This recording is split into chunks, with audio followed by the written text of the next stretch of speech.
سورہ نساء کی آیت نمبر 148 ہے۔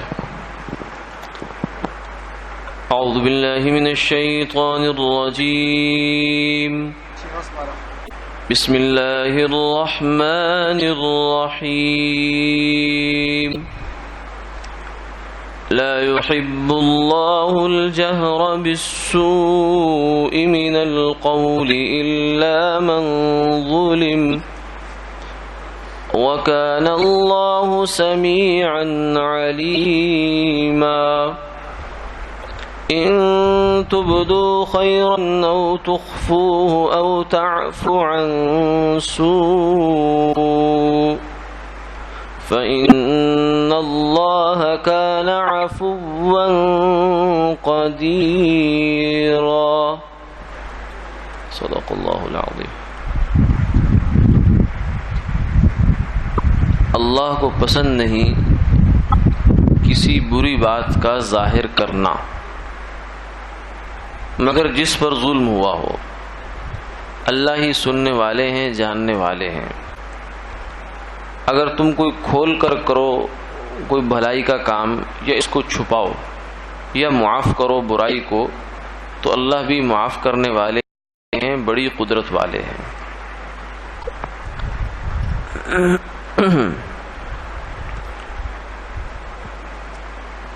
آج کی آیات چھٹے پارے کی پہلی آیت ہے۔ الحمدللہ رمضان المبارک سے پہلے اللہ کی توفیق سے 5 پارے مکمل ہو گئے تھے۔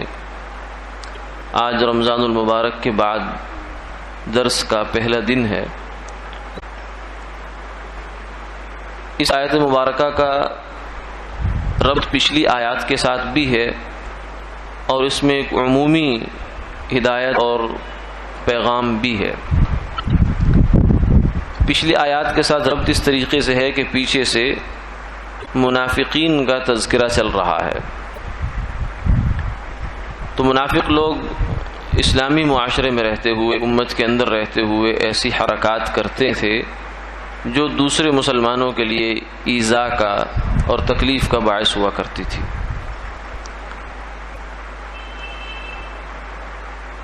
تو مسلمانوں سے یہ تقاضا کیا گیا کہ منافقوں کی عادت تو یہ ہے کہ وہ لگائی بجائی کرتے ہیں، ادھر ادھر کی باتیں کرتے ہیں، لیکن تم لوگوں کو چاہیے کہ اپنے اخلاق کے ساتھ زندگی گزارو۔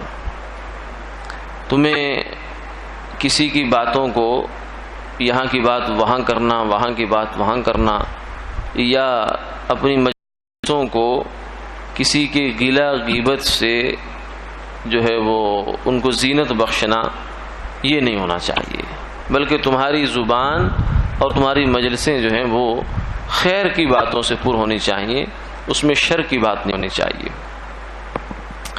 دوسرا اس آیت مبارکہ میں ایک عمومی ضابطہ اللہ کی جانب سے بیان فرما دیا، فرمایا لا يحب اللہ الجہر بالسوء من القول، کہ اللہ کو بری بات کا اظہار پسند نہیں ہے۔ بری بات بھی پسند نہیں ہے، یعنی کوئی آدمی برا ہو، برا کام کرے، بری حرکت کرے، اس کے کردار میں کوئی برائی ہے، کوئی خرابی ہے تو یہ بھی پسند نہیں ہے، لیکن اس کے ساتھ ساتھ اس کی خرابی کو اور اس کے عیب کو دوسرے لوگوں کے سامنے بیان کرنا بلا ضرورت شرعی، کسی شرعی ضرورت کے بغیر اس کو بیان کرنا، یہ بھی اللہ کو پسند نہیں ہے۔ یعنی ایک جانب دیکھیے کہ یہ آیت جو ہے وہ اللہ کی شان کریمی اور اس کے بندے کے ساتھ جو شان ستاری ہے اس کا بھی بڑا مظہر ہے کہ بندہ اللہ کی نافرمانی کر رہا ہے۔ مثلا ایک بندہ ہے، اس نے زنا کیا ہے، آپ نے اس کو دیکھ لیا، تو اب ویسے تو سوچا جائے تو غلط کام کیا اس نے، اب اس غلط کام کا تو چرچا ہونا چاہیے، لیکن وہ بندہ اللہ کا ہے، اللہ کی اس نے نافرمانی کی ہے۔ اللہ تعالیٰ کہتے ہیں کہ میرے اس بندے پر پردہ ڈال دو، اور اس کے ساتھ فضائل سنائے، من ستر مسلما سترہ اللہ، جو کسی مسلمان پر کی پردہ پوشی کرتا ہے اللہ اس کی پردہ پوشی فرمائے گا۔ یعنی اس کو عین وہ گناہ، یعنی وہ گناہگار بندہ جو اس کی نافرمانی کر رہا ہے، جو اس کے حکم کو توڑ رہا ہے، اس بندے کو بھی اللہ بے عزت نہیں کرنا چاہتا. یعنی یہ ہے اس کی شان کریمی ہے، اس کی شان رحیمی ہے کہ عین گناہ کے وقت میں بھی اس کی جو رحمت ہے وہ بندے کے ساتھ ہوتی ہے، اگرچہ اس کی پسندیدگی نہیں ہوتی. یعنی یہی وجہ ہے کہ عین گناہ کے وقت میں بھی اس کو عذاب سے پکڑا نہیں جاتا. ورنہ تو تقاضا یہ تھا کہ ہمارا تو کوئی آدمی چوری کر رہا ہو یا ہماری کوئی نقصان کر رہا ہو تو ہم تو فوراً پکڑتے ہیں جا کر. ہم یہ نہیں کہتے چھوڑ دو خیر ہے کوئی بات نہیں، ہم کہتے نہیں رنگے ہاتھوں پکڑا گیا. ہم تو اس کو بڑی اچیومنٹ سمجھتے ہیں کہ ہم نے بندے کو رنگے ہاتھوں پکڑ لیا. لیکن اللہ تعالیٰ ایسا نہیں کرتے، رنگے ہاتھوں نہیں پکڑتے. نہ صرف یہ کہ بلکہ اس کو ڈھیل دیتے ہیں، چھوڑ دیتے ہیں، اور پھر دوسروں کو کہتے ہیں کہ اس پر پردہ ڈال دو، اور پھر خود بھی پردہ ڈال دیتے ہیں. اسی لیے فرمایا ایک حدیث پاک میں ایک دعا آتی ہے، یا من رآنی علی الخطایا فلم یفضحنی، اے وہ ذات، اے وہ ہستی، اے میرے مالک کہ جس نے مجھے گناہ کرتے دیکھا، مجھے خطائیں کرتے دیکھا، لیکن پھر بھی مجھے لوگوں کے سامنے رسوا نہیں کیا، میں آپ کا کس منہ سے شکر ادا کروں. تو یہ اللہ تعالیٰ کی شان کریمی بھی اس آیت مبارکہ میں ظاہر ہوتی ہے کہ گناہ اگرچہ گناہ ہے، وہ اچھا نہیں ہے، اس کی سزا ہوگی، مگر اللہ تعالیٰ چاہتے ہیں کہ اس گناہ کا بلا ضرورت شریعت کے کسی تقاضے کے بغیر اس کا چرچا نہیں ہونا چاہیے، لوگوں کے سامنے اس کا تذکرہ نہیں ہونا چاہیے. اسی سے ایک شرعی اصول بھی نکلتا ہے، ذکر السوء سوء، کہ برائی کا تذکرہ کرنا بغیر وجہ کے، شرعی ضرورت کے بغیر برائی کا ذکر کرنا معاشرے میں یہ بھی برا ہوتا ہے.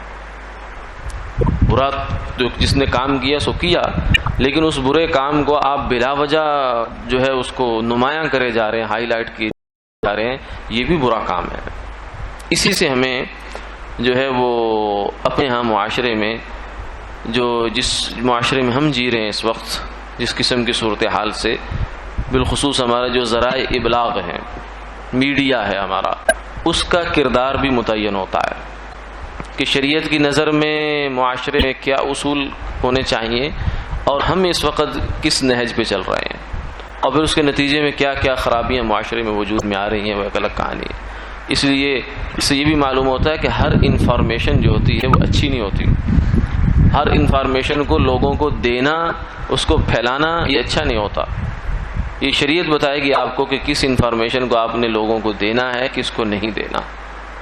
تو یہ چیزیں جو ہیں یہ بڑی ڈیپلی گہرائی میں جا کر دیکھنے کی، سوچنے کی ہیں، جو اس آیت کے ساتھ متعلق ہیں. لا يحب اللہ الجہر بالسوء من القول، اللہ تعالیٰ کو بری بات کا اظہار پسند نہیں ہے، چاہے وہ آپ بڑے اچھے جذبے سے کر رہے ہیں.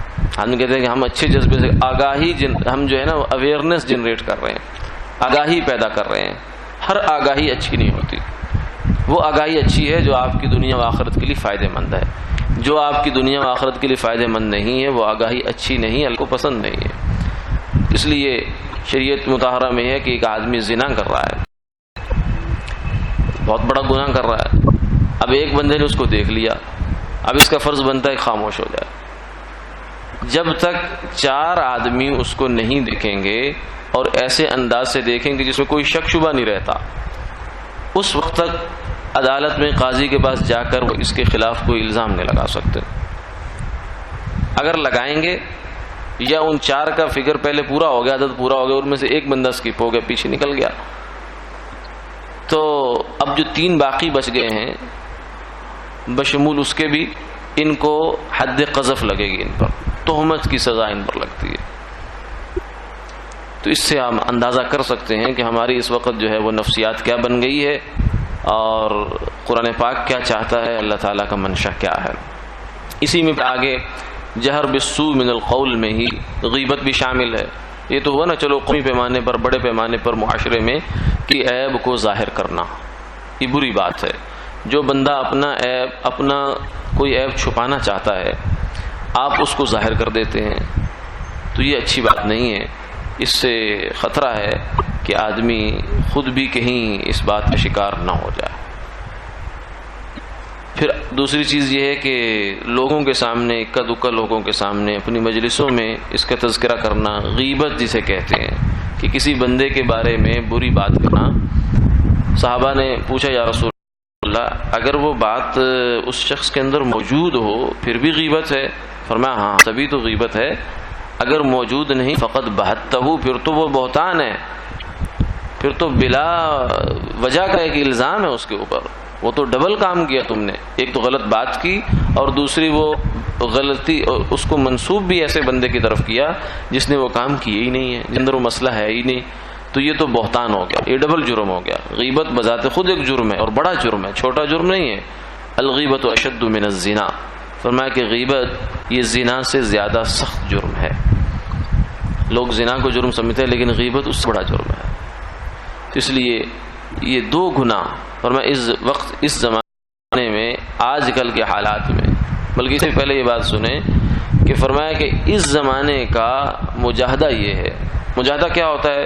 جس کے بعد اللہ کا قرب انسان کو مل جاتا ہے، انسان اللہ کا ولی بن جاتا ہے۔ اس زمانے کا مجاہدہ یہ ہے کہ آدمی گناہوں کو چھوڑ دے، گناہ سے بچ جائے، بس لمبی نفلیں اور لمبے مجاہدے کرنے کی، روزے رکھنے کی، اور وہ نفلی روزے رکھنے وغیرہ کی ضرورت نہیں ہے، بس گناہ چھوڑ دے۔ اس زمانے میں گناہ چھوڑنے والا آدمی اللہ کا ولی ہے۔ تو گناہوں میں بھی فرمایا ایک فہرست ویسے تو بہت طویل ہے، لیکن دو گناہ بڑے کثرت سے ہوتے ہیں، ان کو آدمی چھوڑ دے۔ ایک تو غیبت کا گناہ بڑا کثرت سے ہوتا ہے، غیبت کرنا، غیبت سننا، غیبت کرنا اور غیبت سننا، یہ گناہ بڑا کثرت سے ہوتا ہے۔ مردوں میں بھی اس کی عادت ہے، عورتوں میں بھی اس کی عادت ہے۔ ایک زمانہ تھا کہ عورتوں کی عادت تھی لیکن مردوں کی نہیں ہوتی تھی، لیکن اب کچھ ایسا چسکا ہمارے کانوں کو لگ گیا ہے، غیبت سن سن کے، کچھ ذرائع ابلاغ سے سنتے ہیں، کچھ اشخاص سے، افراد سے سنتے ہیں کہ اب غیبت سنے بغیر مزہ ہی نہیں آتا، مجلس پھیکی پھیکی لگتی ہے۔ اور دوسرا گناہ جو ہے وہ بد نظری کا گناہ ہے کہ اپنی نظر سے کسی بہن بیٹی کو، کسی کی بہن بیٹی کو بری نظر سے دیکھنا، یہ بڑا گناہ ہے۔ یہ گناہ اللہ معاف کرے ایسا ہے کہ جو بہت خطرے میں انسان کو ڈال دیتا ہے۔ حضرت شیخ العرب والعجم مولانا سید حسین احمد مدنی رحمہ اللہ تعالی، انہوں نے مدینہ منورہ میں 16 سال تک تقریباً جو ہے مسجد نبوی میں علوم شرعیہ پھر احادیث کی بھی تدریس فرمائی ہے۔ فرمانے لگے کہ ایک دفعہ یعنی مسجد نبوی میں ایک مؤذن تھے کہ جو جب بھی اذان دیتے تھے تو اذان دینے کے بعد ایک دعا ضرور کرتے تھے کہ اے اللہ خاتمہ ایمان پر فرما دینا۔ فرماتے میرے دل میں ایسے خیال آیا کہ پوچھوں یہ کیا بات ہے، یہ خاتمہ ایمان پر، اور بھی تو دعائیں ہیں، یہی دعا کیوں مانگتے ہو؟ کہ میں نے اس سے پوچھ لیا، میں نے کہا بھائی یہی دعا آپ کیوں مانگتے ہیں؟ تو اس نے پہلے تو ٹالا والا کیا، لیکن پھر میرے اصرار پر اس نے واقعہ بیان کیا۔ اس نے کہا کہ قصہ یہ ہے کہ مجھ سے پہلے یہاں مسجد نبوی کا مؤذن جو تھا وہ میرا بڑا بھائی تھا، اور اس نے ساری زندگی اذان دی، پھر بیمار پڑ گیا، حتیٰ کہ مرض الموت آ گیا، ایسی بیماری جہاں آدمی دنیا سے جانے کی تیاری میں ہوتا ہے، اور ہم لوگ اس کے پاس، خاندان کے لوگ سارے بیٹھے ہوئے تھے۔ تو جب اس کا آخری وقت آ رہا تھا تو اس نے کہا قرآن پاک لاؤ۔ ہم نے قرآن پاک لے آئے، ہم نے کہا شاید کوئی برکت کے لیے اس نے منگوایا ہے، لیکن ہمارے رونگٹے کھڑے ہو گئے کہ اس نے قرآن پاک کو یوں پکڑا اور پکڑ کر اس نے ایسے زور سے ایسے پھینکا اور کہنے لگا گواہ رہو کہ میرا اس پر ایمان نہیں ہے، اور جان اس کی نکل گئی۔ یہ بات اس نے کی، بڑا پریشان کہ کیا ہوا۔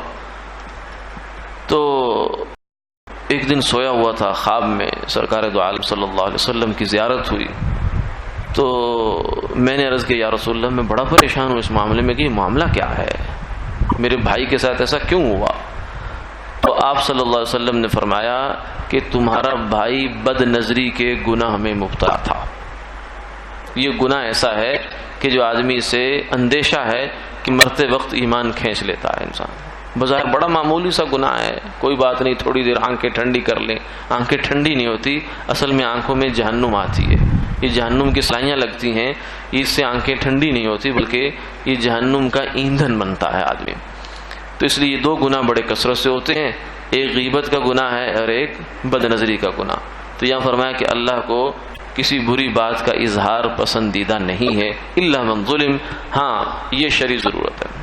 یعنی کسی شخص کے بارے میں منفی بات کرنا عام حالات میں جائز نہیں ہے، الا یہ کہ چند صورتیں اس سے مستثنا ہیں، جن میں سے ایک کا تذکرہ یہاں ہے. ایک صورت مظلوم ہے کہ ایک آدمی نے دوسرے پر ظلم کیا ہے، اب آپ اسے کہیں کہ بھائی نہیں تم نے بری بات نہیں کرنی، خاموش خاموش خاموش، تو یہ بھی تو غیر فطری بات ہے. اس کو اپنے ظلم کے خلاف داد رسی کی اور شکایت کا حق حاصل ہے، فریاد کر سکتا ہے، کسی اتھارٹی کے پاس جا کے کر سکتا ہے، کسی معاشرے میں بھی جہاں اس کو لگے گا کہ میرا کچھ سنی جائے گی بات، کچھ اثر ہو جائے گا، وہاں ان کے جا کر وہ تذکرہ کر سکتا ہے. یہ غیبت میں داخل نہیں ہے.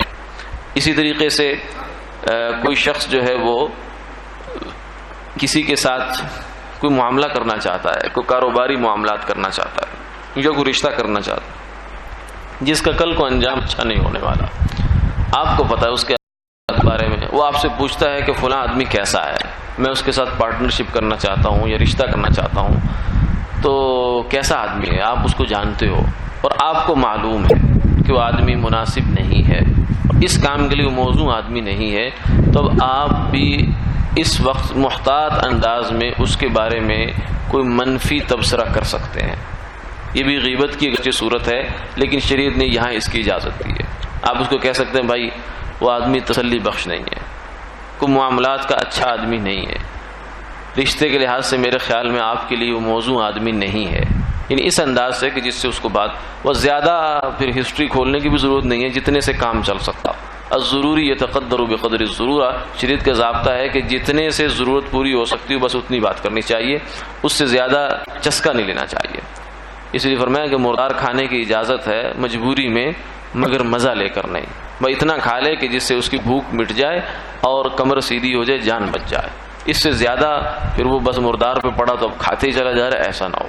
تو غیبت بقدر ضرورت، بغیر وقت ضرورت اس گنجائش ہے. وکان اللہ سمیع علیما، فرمایا کہ اللہ تعالیٰ سننے والے بھی ہیں، جاننے والے بھی ہیں. جو کچھ تم کہتے ہو، جس کے بارے میں کہتے ہو، وہ حقیقت میں ویسا ہے یا نہیں ہے یہ اللہ کو پتہ ہے، اور جو تم نے کہا یہ اللہ نے سن لیا، تمہاری بات اس کے پاس چلی گئی. پھر فرمایا کہ اگر تم نیکی چھپا کر کرو یا اعلانیہ کرو، یا تمہارے ساتھ کوئی بندہ برائی کر دے اور تو معاف کر دو، چلتا کر دو، کوئی بات نہیں ہے. فإن اللہ کان عفوا قدیرا، تو یہ بھی بڑا اچھا کام ہے. اور یہ ذہن میں رکھو کہ جو تم نے کیا ہے بہت اچھا کام ہے، شاباش، لیکن تمہارے ساتھ بھی یہ کام ایک ہستی ہے جو کرتی ہے. تم نے کوئی بہت بڑا تیر نہیں مارا، ٹھیک ہے، کیونکہ تم بھی تو صبح سے شام تک کتنے اس کے ساتھ اس کی نافرمانیاں کرتے ہو، وہ تمہیں معاف کر دیتا ہے. حالانکہ تمہارے پاس ہو سکتا ہے اختیار کتنا ہے، تمہارا تو اختیار اتنا ہی ہے کہ تم زیادہ سے زیادہ جس نے تمہارے ساتھ برا کیا اس کا برا تذکرہ کر سکتے ہو جا کے کہیں. لیکن اللہ تو اتنے بے بس نہیں ہے، بلکہ وہ تو سارے بس تو انہیں کے پاس ہیں. وَكَانَ اللَّهُ عَفُوًّا قَدِيرًا، وہ قدرت والے ہیں، وہ تو تمہارے ساتھ کچھ بھی کر سکتے ہیں، لیکن اس کے باوجود وہ تمہارے ساتھ کرم والا معاملہ کرتے ہیں، معافی کا معاملہ کرتے ہیں، درگزر کرتے ہیں. تو تم بھی اس کے بندوں کے ساتھ درگزر والا معاملہ کرو، معاف کر دیا کرو. معافی کی بہت فضیلت ہے. اور پھر معافی کا مطلب یہ ہونا چاہیے کہ معاف دل صاف.